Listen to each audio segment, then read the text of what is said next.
Hello friends, welcome back to my YouTube channel R classes. तो friends, इस video में हम क्लास 12 के केमिस्ट्री के वैद्युत रसायन वाले चैप्टर के इम्पोर्टेंट क्वेश्चन को देखने जा रहे हैं। फ्रेंड्स, यह वह क्वेश्चन है जो आपके बोर्ड एग्जाम में कई बार पूछे गए हैं। इन क्वेश्चन को स्किप कर कर आपको बिल्कुल नहीं जाना है। तो हम स्टार्ट करते हैं।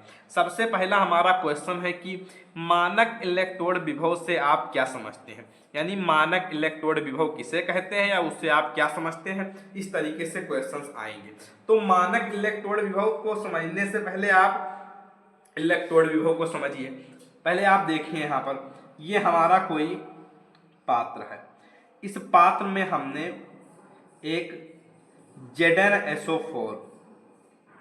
ZnSO4 का, थोड़ा ऊपर कर रहे हैं हम, ZnSO4 का विलयन भर रखा है। अब इसमें हमने दो छड़ लगा रखी है। क्या? इसमें हमने दो जिंक की Zn की छड़ लगा रखी है। अब इस छड़ पर जब हम इसमें धारा प्रवाहित करेंगे तो इन छड़ पर आयन एकत्रित होंगे। तो इन आयनों और विलयन के बीच जो विभव उत्पन्न होगा उसे हम इलेक्ट्रोड विभव बोलते हैं। क्या बोलते हैं? इलेक्ट्रोड विभव। फिर से एक बार, जो इस छड़ पर जो आयन एकत्रित होंगे उन आयनों और विलयन के बीच जो हमारा विभव उत्पन्न होगा उसे हम इलेक्ट्रोड विभव बोलेंगे। अब यहाँ पर बात चल रही है मानक इलेक्ट्रोड विभव की। तो यहाँ पर मानक इलेक्ट्रोड विभव की बात चल रही है, तो यहाँ पर जो हमारा टेम्परेचर हो जाएगा वो 25 डिग्री सेल्सियस हो जाएगा। अब हम टेम्परेचर को 25 डिग्री सेल्सियस लेंगे तथा इस जो हमारा विलयन है इसको हम एक मोलर सांद्रता वाला विलयन लेंगे। कितना लेंगे विलयन? एक मोलर सांद्रता वाला विलयन में, लवण के विलयन में उसी के क्षण को डुबोने पर जो इसके आयनों और विलयन के बीच विभव उत्पन्न होगा उसे हम मानक इलेक्ट्रोड विभव बोलेंगे। यानी मानक इलेक्ट्रोड विभव और इलेक्ट्रोड विभव में इतना ही अंतर है कि यहाँ पे तापमान 25 डिग्री सेल्सियस हो जाएगा और विलयन की सांद्रता 1 मोलर हो जाएगी। आई होप कि आपको यह क्लियर हो गया होगा। अब आप एक बार डेफिनेशन को पढ़िए। डेफिनेशन में क्या लिखा हुआ है कि 25 डिग्री सेल्सियस पर जब 25 डिग्री सेल्सियस पर जब किसी धातु की छड़ को 1 मोलर, क्या हमने बताया सांद्रता कितनी लेनी है, विलयन की सांद्रता कितनी होनी चाहिए? 1 मोलर। विलयन कितना होना चाहिए? 1 मोलर सांद्रता का। तो 1 मोलर सांद्रता वाले लवण विलयन ZnSO4 का किस प्रकार का विलयन है? लवण विलयन है। लवण विलयन में डुबोया जाता है तो विलयन में धातु तथा धातु आयनों, क्या ये हमारी जो जिंक धातु है और इस पर जो आयन उपस्थित होंगे उन आयनों के बीच उत्पन्न विभव को मानक इलेक्ट्रोड विभव कहते हैं। इसे E0 से प्रदर्शित किया जाता है। भाई साहब, ये क्वेश्चन आपके बोर्ड एग्जाम में कई बार आया है। आई होप कि आपको यह क्वेश्चन क्लियर हो गया होगा। अब इसका एक बार आप स्क्रीनशॉट करिए। यहाँ से थोड़ा ये पेज उठ रहा है इसलिए थोड़ा क्लियर नहीं दिख रहा। तो स्क्रीनशॉट आई होप कि आप कर चुके होंगे। अब हम नेक्स्ट क्वेश्चन पर आते हैं। नेक्स्ट क्वेश्चन हमारा ये है कि नेल्सट समीकरण लिखिए। ये क्वेश्चन आपके बोर्ड एग्जाम में कई बार आया है कि नेल्सट समीकरण लिखिए या नेल्सट समीकरण से आप क्या समझते हैं। इंपॉर्टेंट क्वेश्चन है। अब आप इसको देखिए। नेल्सट समीकरण, सेल के इलेक्ट्रोड विभव। आई होप कि आप अब ये समझ गए होंगे कि इलेक्ट्रोड विभव क्या है। सेल के इलेक्ट्रोड विभव की गणना करने के लिए नेल्सट, मान जो हमारे नेल्सट वैज्ञानिक थे, नेल्सट नामक वैज्ञानिक ने एक समीकरण दिया, उसे नेल्सट समीकरण कहते हैं। यानी जो हमारे वैज्ञानिक थे उनका नाम नेल्सट था। तो उन्होंने यह समीकरण प्रस्तुत किया। क्यों प्रस्तुत किया? क्योंकि उनको इलेक्ट्रोड विभव की गणना करनी थी, इसलिए उन्हीं के नाम पर इस समीकरण का नाम नेल्सट समीकरण पड़ा। अब समीकरण क्या है उसको आप देखिए। ये हमारी कोई एक अभिक्रिया है जिसमें, ये हमारी एक अभिक्रिया है जिसमें Mn प्लस ये जो हमारा E- लिखा हुआ है ये N इलेक्ट्रॉन है, यानी N इलेक्ट्रॉन इक्वल टू धातु। ये हमारा कोई समीकरण है। अब इसमें हम इलेक्ट्रोड विभव E को ज्ञात करना चाहते हैं। तो उसके लिए फार्मूला है कि जो हमारी नेल्सन की समीकरण है वो यही है कि E बराबर E0 माइनस 2.303 RT अपान NF। क्या? E0 माइनस 2.303 RT अपान NF लॉग Mn बटे Mn प्लस। ये आपको एक बार देखना है, या इस समीकरण को इस तरीके से भी लिखा जाता है। ये नीचे हमने लिख रखा है कि E बराबर यहाँ पर RT और F का मान रख दिया गया है। E बराबर E0 माइनस 0.0591, ये जो है ये मिस्टेक हो गया है, तो इसको इस तरीके से पढ़ेंगे E0 माइनस 0.0591 अपान N लॉग Mn अपान Mn प्लस, इस तरीके से लिखेंगे। अब इस समीकरण में मान कौन कौन से हैं उनका, ये जो E है ये क्या है, ये सारी चीजें हमने लिखी हुई है। E बराबर यहाँ पर है इलेक्ट्रोड विभव, यह समीकरण किसके लिए है? इलेक्ट्रोड विभव की गणना करने के लिए। E0 बराबर आप ऊपर पढ़ ही चुके हैं कि मानक इलेक्ट्रोड विभव। फिर M बराबर क्या है हमारा यहाँ पर? धातु है। Mn प्लस क्या है? ये जो नीचे Mn प्लस लिखा हुआ है ये धातु आयन की सांद्रता है। R क्या है यहाँ पर? R हमारा गैस नियतांक है। T हमारा क्या है? T हमारा परंताप है। उसके बाद F जो यहाँ पर लिखा हुआ है ये हमारा फैराडे नियतांक है। यहाँ पर हमने फैराडे नियतांक का मान रख दिया है जो कि तब आ गया हमारा E0 माइनस 0.0591 लॉग Mn अपान Mn प्लस। फैराडे नियतांक का मान होता है कि 96500 कूलाम, यानी 96,500 कूलाम। आई होप कि आपको यह क्वेश्चन क्लियर हो गया होगा। काफ़ी इंपॉर्टेंट क्वेश्चन है, इसका आप एक बार स्क्रीनशॉट कर लीजिए। मैं पूरे का स्क्रीनशॉट करा रहा हूँ, इसका स्क्रीनशॉट एक बार करिए आप, देन नीचे पूरा स्क्रीनशॉट कर लीजिए जो हमने उसके बताए हैं कि क्या क्या मान है। अब हम अपने नेक्स्ट क्वेश्चन पर आते हैं। नेक्स्ट क्वेश्चन हमारा बहुत ही इंपॉर्टेंट क्वेश्चन है जो कि है कि मोलर चालकता को परिभाषित कीजिए। इंपॉर्टेंट है। अभी तक हम 2 क्वेश्चन पढ़ चुके हैं, हमने दोनों का स्क्रीनशॉट आपको करा दिया। तीसरा क्वेश्चन है हमारा कि मोलर चालकता को परिभाषित करना है। इस वाले पेज पर हम आपको समझाते हैं। देखिए यहाँ पर आप, ये मोलर चालकता वाला टॉपिक है। ये जनरली न्यूमेरिकल में पूछा जाता है, न्यूमेरिकल इस टॉपिक पर आता है, लेकिन कभी कभी क्वेश्चंस परिभाषा लिखने को भी दे दिया जाता है। तो लिखिए, लिखा रहेगा कि मोलर चालकता की परिभाषा दीजिए या मोलर चालकता को परिभाषित कीजिए। तो आपको क्या लिखना है कि एक मोल वैद्युत अपघट्य को किसी विलयन में घोलने पर विलयन में उत्पन्न आयनों के कारण जो चालकता होती है उसे मोलर चालकता कहते हैं। क्या? एक मोल वैद्युत अपघट्य। वैद्युत अपघट्य क्या है? अब इसमें लिखा हुआ सबसे पहली बात, वैद्युत अपघट्य। वैद्युत अपघट्य वह है जिसके जलीय विलयन में धारा प्रवाहित हो जाए, जैसे NaCl, HCl, KCl, ये हमारा है वैद्युत अपघट्य। इसके जलीय विलयन में धारा प्रवाहित हो जाएगी। अब वैद्युत अपघट्य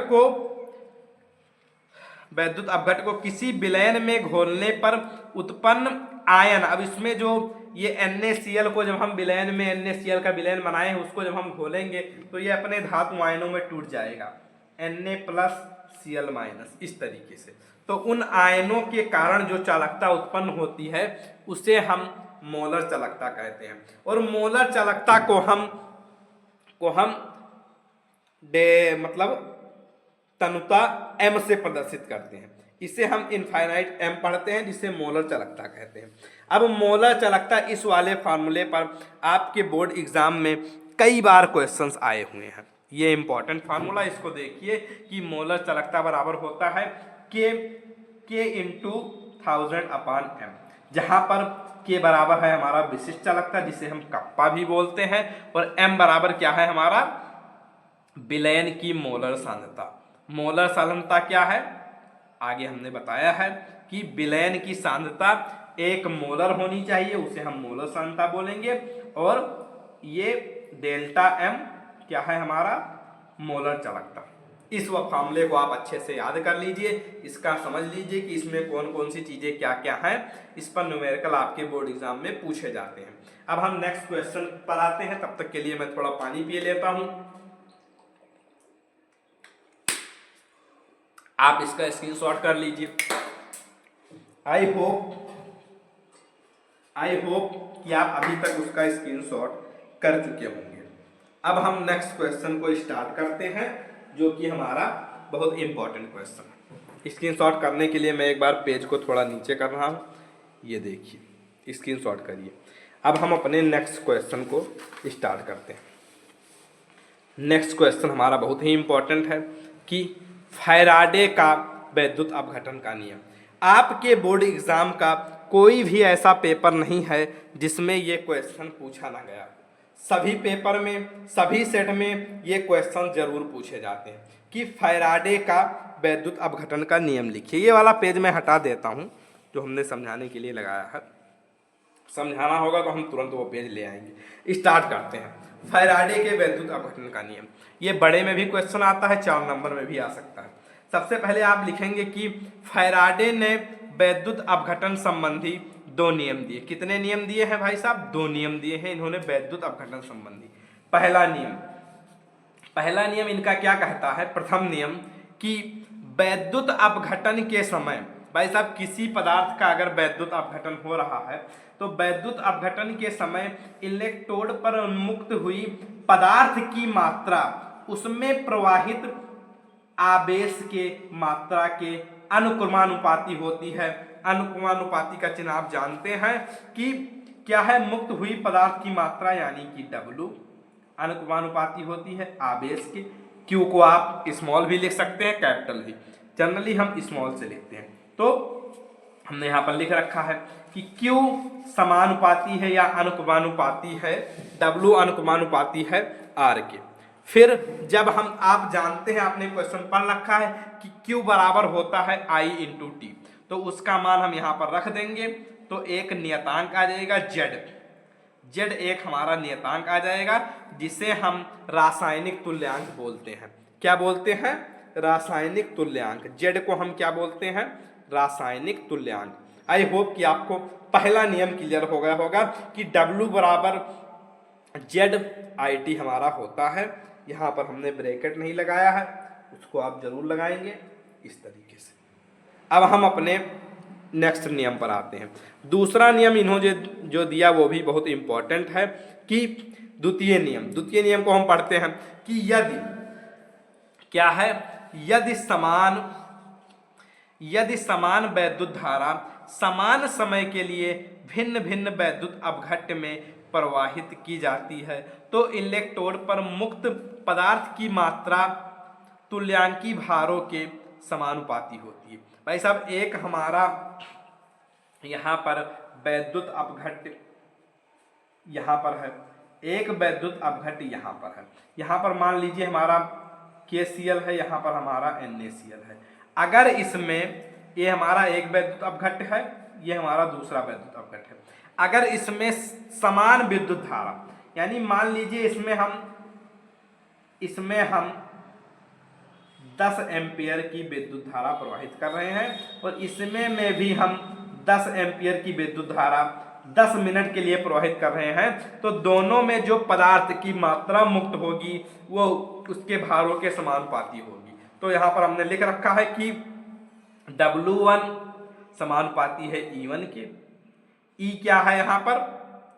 E क्या है यहाँ पर? उसमें यहाँ पर क्या लिख रखा है हमने कि वैद्युत अपघट्य में प्रवाहित मुक्त पदार्थ की मात्रा हमारा W है, तुल्यांकी भार क्या है? E है। तो E1 समानुपाती है W1 समानुपाती है E1 के, कामा W2 समानुपाती है E2 के। जब इसको हम मिलाकर लिखेंगे तो W1/W2 बराबर आ जाएगा E1/E2 के। यही हमारा दूसरा नियम है और अगर आप दोनों नियम लिख देंगे तो 4 नंबर आपके पक्के हो जाएंगे। यानी ये क्वेश्चंस आपके बोर्ड एग्जाम में 4 अंक में पूछा जाता है। आप एक बार पूरे का स्क्रीनशॉट कर लीजिए, हम करा रहे हैं। क्वेश्चन नंबर 1 का ये प्रथम नियम का स्क्रीनशॉट, उसके बाद द्वितीय नियम का स्क्रीनशॉट। अब हम अपने नेक्स्ट क्वेश्चन पर आते हैं। आई होप कि आप अभी तक स्क्रीनशॉट कर चुके होंगे। अब हम अपने नेक्स्ट क्वेश्चन पर आते हैं। इस पेज को हम हटा दे रहे हैं। नेक्स्ट क्वेश्चन हमारा बहुत ही इंपॉर्टेंट है कि कोलराउस का नियम।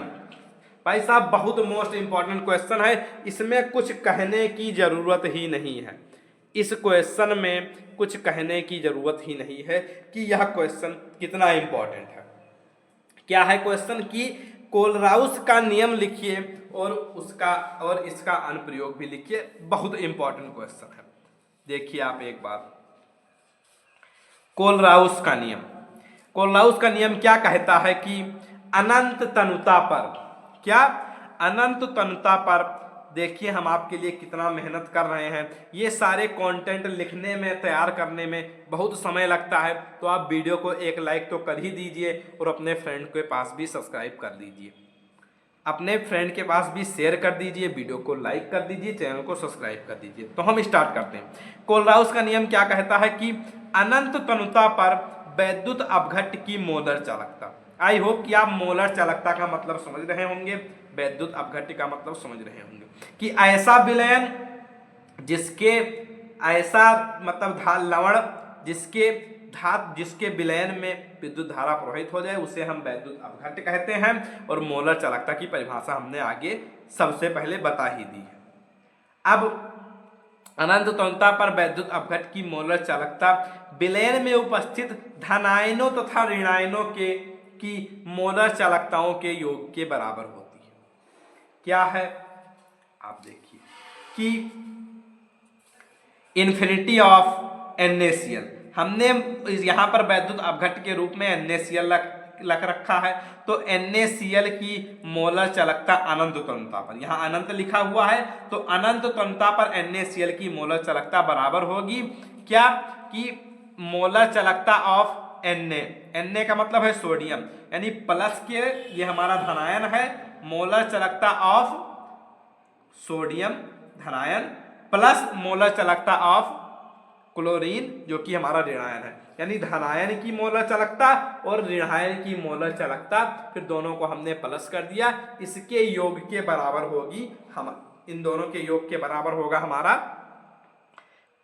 अनंत तनुता पर वैद्युत अपघट्य की मोलर चालकता। आई होप कि आपको नियम क्लियर हो गया होगा। ये फॉर्मूला, ये समीकरण आप जरूर याद रखेंगे।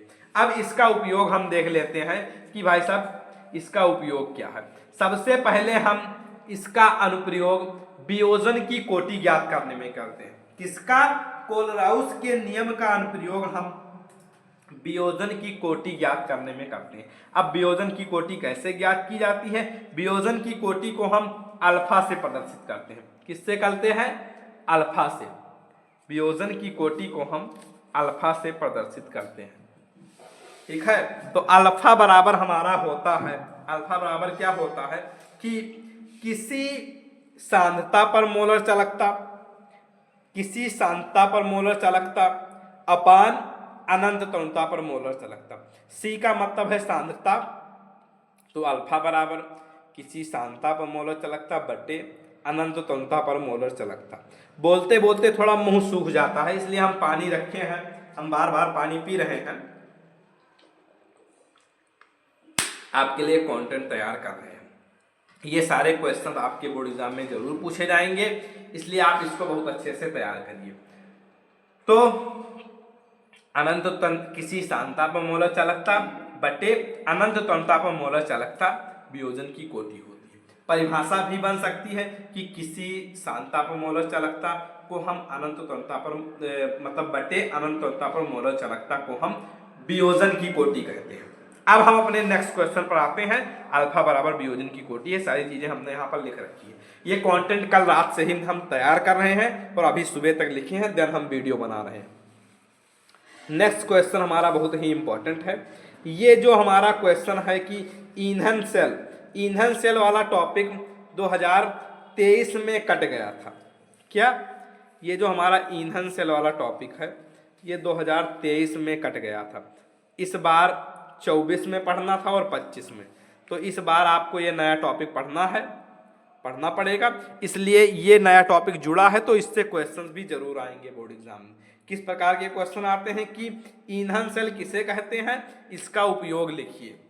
आप पढ़िए एक बार, क्या है कि ऐसे गैल्वेनिक सेल, सेल का मतलब आप समझ ही रहे हैं कि हमको ऊर्जा मिलनी है, तो ऐसे गैल्वेनिक सेल जिसमें H2 hydrogen, CH4 methane, C2H6 और CH3OH, OH जुड़ गया, इसका मतलब एल्कोहल, आदि ईंधनों को दहन करके का मतलब है जलाकर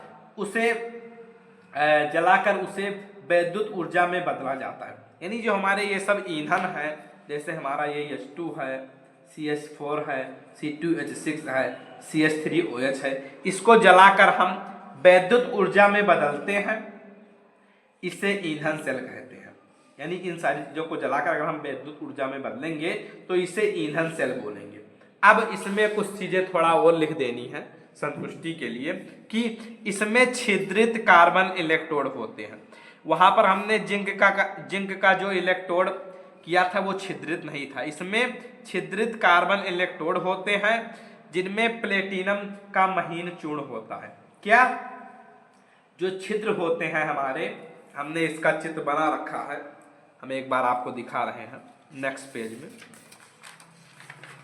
ये देखिए, ये हमारा ईंधन सेल का चित्र है, ये हमारा ईंधन सेल का चित्र है। अब इसमें आप देखिए कि ये जो हमारे छिद्र दिख रहे हैं, ये हमारे छिद्रित इलेक्ट्रोड हैं। क्या छिद्रित इलेक्ट्रोड है और इसमें प्लेटिनम का महीन चूर्ण भरा हुआ है। अब आप देखिए नीचे कि इसमें छिद्रित इलेक्ट्रोड होते हैं और उसमें प्लेटिनम का महीन चूर्ण भरा होता है। किसका चूर्ण भरा होता है? प्लेटिनम का महीन चूर्ण भरा होता है। इसको हम थोड़ा नीचे कर रहे हैं। प्लेटिनम का महीन चूर्ण भरा होता है, दोनों इलेक्ट्रोड के बीच विद्युत अपघट्य भरा होता है। ये चीजें आपने देख ली, आप इसका एक बार स्क्रीनशॉट कर लीजिए। ये लीजिए ईंधन सेल का स्क्रीनशॉट कर लीजिए। ऊपर वाले अगर नहीं किए हैं तो ये कोल्हाउस का नियम, उसका स्क्रीनशॉट, देन उसके अनुप्रयोग का वियोजन की कोटि का है स्क्रीनशॉट। अब आप यहाँ पर देखिए हमने क्या बताया है कि इसमें छिद्रित इलेक्ट्रोड होते हैं जो कि हमने दिखा दिए। ये क्या है हमारा? ये विद्युत अपघट्य है। विद्युत अपघट्य क्या है कि जिसके जलीय विलयन में विद्युत धारा प्रवाहित हो जाए, ये विद्युत अपघट्य है। इसमें ये इलेक्ट्रोड है, इसके बीच क्या भरा हुआ है? प्लेटिनम का महीन चूर्ण भरा हुआ है। ये चीजें क्लियर हो गई। ये डायग्राम आपको बनाना है, ये क्वेश्चन बड़े में भी पूछा जाता है। फिर इसके उपयोग लिखने हैं कि हम इसका उपयोग कहाँ कहाँ करते हैं। तो हम जनरली ईंधन सेल का उपयोग दूरदर्शन के प्रसारण में करते हैं। अभी जो हमारा अपोलो चला था, अपोलो अंतरिक्ष यान यात्रा, उसमें ईंधन सेल का उपयोग किया गया था। अगर हम अंतरिक्ष पर जाते हैं तो वहां पर हम कुछ जला तो सकते नहीं है कि कोयला ले जाएं, लकड़ी ले जाएं, जलाएं वहां पर, तो इसी का उपयोग करके वहां पर कुछ ऊर्जा उत्पन्न की जाती है। आई होप कि आपको यहाँ तक सारी चीजें क्लियर हो गई होंगी। अब हमारा नेक्स्ट क्वेश्चन है जो कि बहुत इंपॉर्टेंट है, ये भी इसी साल आपके सिलेबस में जुड़ा है। सिलेबस में जुड़ा है तो ऑब्वियस सी बात है कि आपके बोर्ड एग्जाम में पूछा जाएगा। क्या है कि संक्षारण क्या है, इसे रोकने के उपाय लिखिए। आई होप कि आपको आगे के सारे क्वेश्चंस क्लियर हो गए होंगे। वीडियो थोड़ा लंबी हो रही है, 30 मिनट की वीडियो होगी, लेकिन सारे टॉपिक मैं आपको क्लियर करा कर जाऊंगा। इस चैप्टर के जो थ्योरी वाले क्वेश्चंस हैं वो सारे इसी वीडियो में क्लियर हो जाएंगे। देन हम न्यूमेरिकल का पार्ट अलग लेकर आएंगे। स्टार्ट करते हैं कि सबसे पहले अगर आपने क्लास 10th में संक्षारण पढ़ रखा है तो आपको चीजें याद होंगी। क्या है कि जब धातुओं, जो हमारी धातु होती है उसको अगर हम वायुमंडल में खुला छोड़ दें, तो जब धातुओं को वायुमंडल के संपर्क में रखा जाता है, यानी हमारी कोई, जैसे हमारा लोहा है, पल्ला घर का हमारा लोहे का बना होता है, उसको जब हम वायुमंडल में छोड़ते हैं तो नमी और ऑक्सीजन, आप जानते हैं कि हमारे वायुमंडल में ऑक्सीजन उपस्थित होती है, नमी जमीन से नमी आ जाती है, उपस्थिति के कारण ये धातुएं ऑक्साइड, क्या क्या चीजें यहाँ पर लिखी हुई हैं? ऑक्साइड, सल्फाइड, कार्बोनेट, सल्फेट, आदि में परिवर्तित हो जाती हैं। इस क्रिया को ही संक्षारण कहते हैं।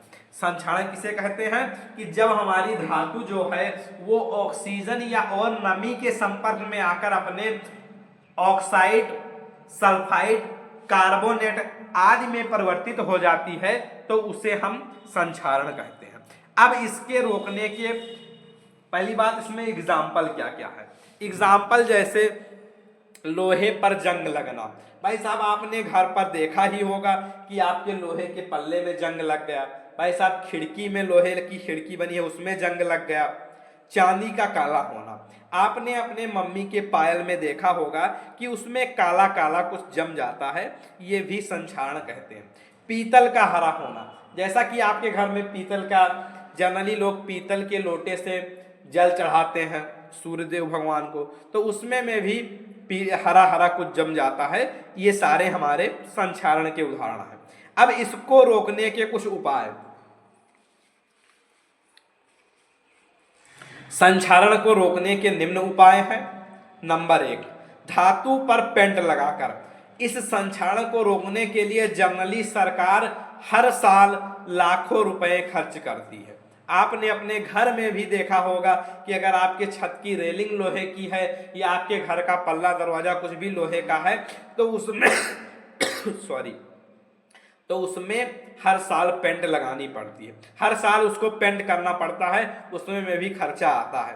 तो सबसे सरल उपाय है कि धातु पर पेंट करें या वर्निश की परत चढ़ाएं, यानी किसी पेंट कर दें उस पर अच्छे से, ये सारी चीजें।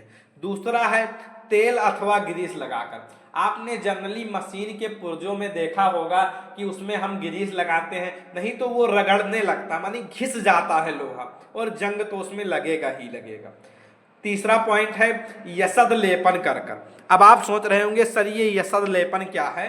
तो यसद लेपन का मतलब होता है कि जैसे मान लीजिए हमारी लोहे की मान लीजिए ये परत है, लोहे की परत पर ये हमारी मान लीजिए लोहे की परत है, तो इस पर किसी और धातु की परत चढ़ा दें। जैसे जनरली आप लोग जानते हैं कि स्टील में जंग नहीं लगती है, तो अगर लोहे के ऊपर हम स्टील की परत चढ़ा दें तो हमारा जंग रुक सकता है। फिर चौथा है जंग रोधी विलयन का उपयोग कर, यानी कुछ ऐसे विलयन होते हैं जिसको लगाने के बाद जंग नहीं लगती है, उसका उपयोग भी हम कर सकते हैं। तो ये रहे हमारे, इसका आप एक बार स्क्रीनशॉट कर लीजिए। ये संक्षारण, पहले एक बार संक्षारण का, फिर उसके अनुप्रयोग। ऊपर ये वाला कर ही चुके होंगे, ईंधन से लेकर अनुप्रयोग। तो ये रहे आपके 7 क्वेश्चंस जो कि आपके तीसरे चैप्टर वैद्युत रसायन वाले चैप्टर से हैं। आई होप कि आपको यह सभी क्वेश्चन बहुत अच्छे तरीके से क्लियर हो गया होगा।